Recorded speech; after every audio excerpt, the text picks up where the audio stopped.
अगदी प्राजक्ताच्या फुलांप्रमाणे दिसणारे आकर्षक सुंदर असे उकडीचे मोदक आज आपण करणार आहोत.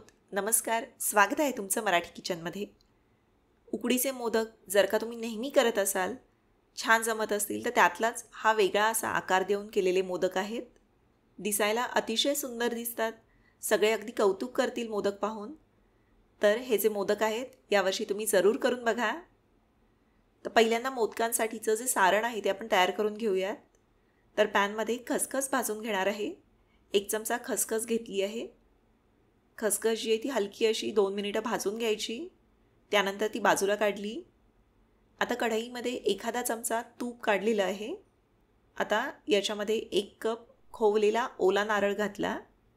गूळ घालण्यापूर्वी नारळ जो आहे तो 2 मिनिटं परतून घ्यायचा. त्याचा जो एक कच्चा वास असतो तो गेला पाहिजे आणि मग नारळाचा जो फ्लेवर आहे तो आणखी छान येतो. याला खूप कोरडंही करायचं नाही. साजूक तुपावर नारळ असा भाजून घेतला की याच्यामध्ये गूळ घालणार आहे. तर नारळाच्या निम्मा म्हणजे अर्धा कप गूळ याच्यामध्ये घातला आहे. गूळ चिरून किंवा किसून घालायचा. कधीकधी गुळाला गोडी जी आहे ती थोडीशी कमी असते, तर अशावेळी 1-2-3 चमचे गूळ जो आहे तो तुम्ही जादाचा घालू शकता, कारण उकडीचे जे मोदक आहेत ते थोडेसे जास्त गोड असे छान लागतात. तर आता गूळ वितळेपर्यंत हे जे सारण आहे ते शिजवून घेऊ. हे बघा, गूळ असा पूर्णपणे वितळला आहे. शेवटी याच्यामध्ये खसखस घालायची भाजलेली. त्यानंतर वेलची पूड घातली आहे. थोडंसं जायफळ किसून घातलं आहे. वेलची पूड, खसखस, जायफळ यांच्यामुळं सारणाला जो आहे तो खूप छान असा स्वाद येतो. बाकी हवं असेल तर याच्यामध्ये तुम्ही सुक्यामेव्याचे काप वगैरे घालू शकता. अशा प्रकारे सारण तयार झालं की सारण पूर्णपणे थंड होऊ द्यायचं. एकदा का सारण बनवून झालं की आपण पारीसाठी जी आहे ती तांदळाची उकड काढून घेऊ. तर याकरता कढईमध्ये किंवा पातेल्यात 1 कप पाणी उकळायला ठेवलं आहे. पाणी अगदी मोजून व्यवस्थित काठोकाठ भरेल अशा पद्धतीनं मोजून घ्या. त्यानंतर यातलं 2 चमचे पाणी जे ते बाजूला काढलं. आता जेवढं आपण पाणी बाजूला काढलं होतं तेवढंच म्हणजे 2 चमचे दूध याच्यामध्ये घातलं आहे. नुसत्या पाण्याच्या उकडीमध्येही मोदक तुम्ही करू शकता. त्यानंतर याच्यामध्ये 1 चमचा साजूक तूप घातलं आहे. तसेच चवीनुसार मीठ घातलं.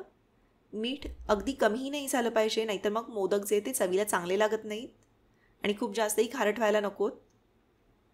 आता याला एक उकळी येऊ द्यायची. एकदा का उकळी आली की याच्यामध्ये जेवढं आपण पाणी घेतलं होतं तेवढंच म्हणजे 1 कप तांदळाचं पीठ घालायचं आहे. पीठसुद्धा अगदी व्यवस्थित काठोकाठ भरेल अशा पद्धतीनं मोजून याच्यामध्ये घाला. एक वेळ पीठ थोडंसं जास्त झालं तरी चालतं, पण उकडची ती खूप पातळ व्हायला नको. पीठ घातलं की गॅस बंद करायचा. सगळं असं व्यवस्थित हलवून जमेल तितकं एकसारखं मिक्स करून घ्यायचं आणि लगेच याच्यावर घट्ट बसेल असं झाकण ठेवून 10 मिनिटे हे जे पीठ आहे ते चांगलं वाफवून घ्यायचं. जवळजवळ 10-15 मिनिटानंतर पिठाचं जे झाकण आहे ते काढलं आहे. मोदकाच्या पारीसाठी तांदळाची अगदी बारीक अशी पिठी वापरायची. त्याच्यामध्ये रवाळ असे कण लागले नाही पाहिजेत. खास मोदकाच्या पारीसाठीचं पीठ बाजारात मिळतं ते वापरू शकता.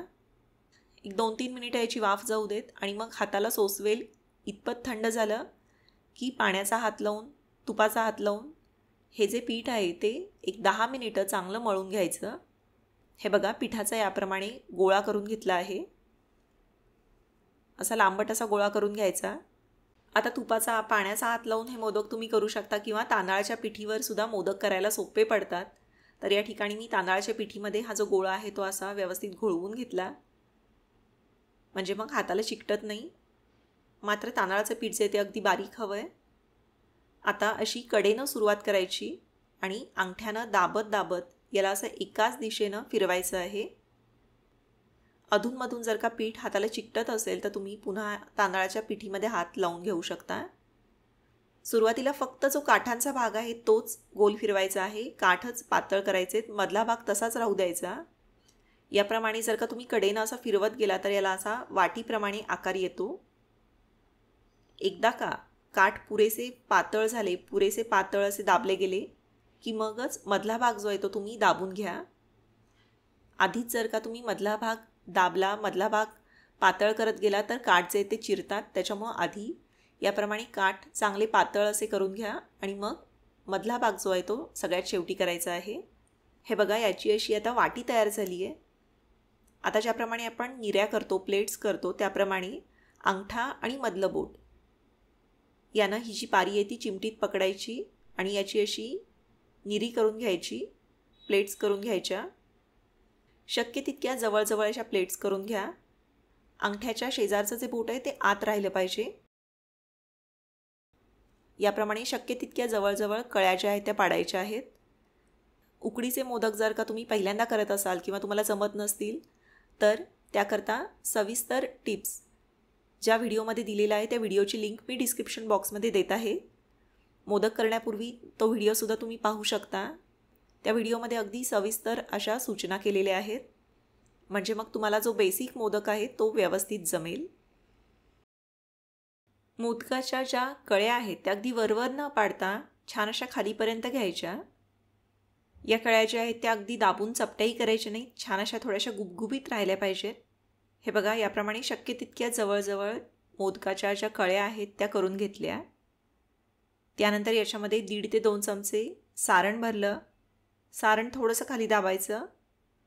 त्यानंतर अंगठ्याचा हा जो भाग आहे त्यानं खालपासून वरपर्यंत मोदकाला असं एकाच दिशेनं गोल फिरवायचं आहे. यानं काय होतं की मोदकाच्या ज्या कळ्या आहेत त्या हळूहळू जवळ यायला लागतात. एकमेकांना डायरेक्ट जर का तुम्ही या कळ्यावरून दाबायला गेलात तर मोदक जो आहे तो चिरतो. त्यामुळं असं खालून वरपर्यंत हळूहळू हा भाग जो आहे तो जवळ आणा, म्हणजे मग कळ्या ज्या आहेत त्या दबल्या जाणार नाहीत. अशा पद्धतीनं याला गोल फिरवायचं. हे बघा, याप्रमाणे कळ्याशा पुरेशा जवळ आल्या की मग पाण्याचा हात लावून मोदकाचा जो वरचा भाग आहे तो सील करायचा आहे. याला असं चांगलं वर उचलायचं, छान टोक आणायचं. हा भाग बसला नाही पाहिजे. आता हा आपला नेहमीच्या आकारातला जो उकडीचा मोदक आहे तो तयार झाला. आता या मोदकांना थोडासा वेगळा प्रयोग म्हणून आपण फुलाचा आकार देतोय. तर त्याकरता प्रत्येक कळी जी आहे तिच्या खाली अंगठ्यानं असं दाबायचं. हे बघा, 2 बोटांनी अंगठा आणि त्याच्या शेजारचं बोट यांनी असं चिमटीनं दाबायचं, म्हणजे मग याप्रमाणे याच्या अशा कळ्या पडतात. अशा प्रकारे फुलांच्या ज्या पाकळ्या आहेत त्या तयार झाल्या. हे बघा, याप्रमाणे असं सुंदरसं फूल तयार झालं आहे. आता याच पद्धतीनं बाकीचे सगळे मोदकही करून घ्यायचे. जर का तुम्ही मध्यम आकाराचे मोदक करत असाल तर 11 ते 12 मोदक या प्रमाणामध्ये होतात. हे बघा, पुन्हा एकदा दाखवते. आणि मग काठांपासून सुरुवात करायची. याला एकाच दिशेनं असं गोल फिरवत काठ जे ते बारीक करून घेतले. आपोआप खोलगट अशी वाटी तयार होते. एकदा का काठ दाबून घेतले की मग मधला भाग जो आहे तो करून घ्यायचा. आता या मोदकाला अशा कळ्या पाडून घेतल्या. शक्य तितक्या जवळजवळ या ज्या कळ्या आहेत त्या करून घ्यायच्या. आता याच्यामध्ये सारण भरलं आणि मग हळूहळू या ज्या सगळ्या प्लेट्स आहेत त्या खालून वरपर्यंत असं गोल फिरवत जवळ आणायच्या. शेवटी हा असा पाण्याचा हात लावून मोदक जो आहे तो सील केला. आता मोदकाची जी प्रत्येक कळी आहे ती अशी खाली चिमटीनं दाबायची आणि याप्रमाणे याला असं दाबत दाबत फुलाचा आकार जो आहे तो दिलेला आहे. जर का तुम्हाला आधीच उकडीचे मोदक करायला जमत असतील तर तुमच्यासाठी अगदी सोपा प्रकार आहे, अजिबात अवघड नाही आहे. पण जर का तुम्ही नवशिके असाल तर कमी कळ्यांचा का होईना मोदक करून बघा आणि मग त्याला याप्रमाणे फुलांचा आकार द्या. आणखी एक महत्त्वाची गोष्ट म्हणजे मोदक तयार केल्यानंतर ते झाकून ठेवायचे किंवा सुती कपडा ओला करून घट्ट पिळून त्याखाली झाकून ठेवू शकता. पण उघड्यावर ठेवायचे नाहीत, नाहीतर मग ते हवेनं सुकतात. एकदा का सगळ्या पिठाचे मोदक करून झाले की मग आपण याला रंग देणार आहोत. त्याआधी रंगाला हात लावायचा नाही, नाहीतर मग मोदकाचा जो पांढरा शुभ्र रंग आहे तो राहणार नाही. हे बघा, याप्रमाणे खाण्याचा केशरी रंग घेतला आहे. तसेच दुधात थोडंसं केशर भिजवून घेतलं आहे. आता तूप लावलेल्या चाळणीमध्ये हे जे मोदक आहे ते आधी असे व्यवस्थित अरेंज करून घ्या. हे बघा, एकमेकांमध्ये अंतर राहील अशा पद्धतीनं हे जे मोदक आहेत ते लावून घ्यायचे. मोदक जास्त आहेत तर मी 2 भांड्यांमध्ये वाफवायला ठेवणार आहे. त्यानंतर खाण्याचा जो केशरी रंग आहे तो याला आपण असं टोकानं लावून घेऊ.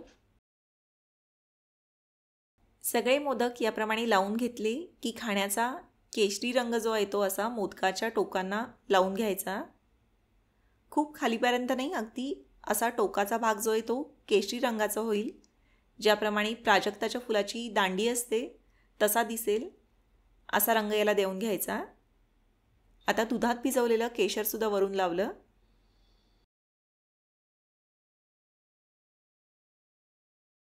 हे बघा, याप्रमाणे अतिशय सुंदर दिसतात, जणू काही ही प्राजक्ताची फुलंच आहेत.